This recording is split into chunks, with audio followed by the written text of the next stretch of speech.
தங்கம், இப்பதான் நீ ஒரு விஷயம் தெளிவா புரிஞ்சுக்கணும். ஆமா, நீ இப்போ நின்னுட்டு இருக்கிற இடம் சாதாரணமான இடம் இல்ல. இது வரைக்கும் நீ கடந்து வந்த வழி சுலபமான பாதையும் இல்ல. அதனாலதான் இப்போ உனக்கு சில விஷயங்கள் ரொம்ப கஷ்டமா தோணுது. அதுக்கு அர்த்தம் நீ பொறுப்போட வளர்ந்துகிட்டு இருக்கிற அறிகுறிதான். நீ எல்லாருக்கும் புரியிற வழியில போகல, உன் மனசுக்கு சரின்னு தோணுற வழியில தான் நீ போய்கிட்டு இருக்க. அதனாலதான் சில நேரம் நீ தனியா நடக்கிற மாதிரி தோணும். அது ஒன்றும் தவறில்லை தங்கம், அது உன்னோட தலைமைக்கான அடையாளம் தான். அதுக்காக இன்னும் நீ வேகமா ஓடவும் வேண்டாம், உடனே நின்று போகவும் வேண்டாம்.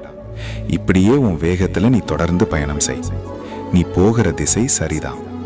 அதுக்கிடையில சந்தேகம் வருதுன்னா அது உன் மனசு வளர்ந்து அடுத்த நிலைக்கு தயாராகுது என்பதற்கான சின்ன சிக்னல் தான். அதனால நீ நிம்மதியா இருத்தங்கம். உன் அப்பா உன்னை சரியான பாதையில தான் கூப்பிட்டு போறேன். ஓம் நம சிவாய.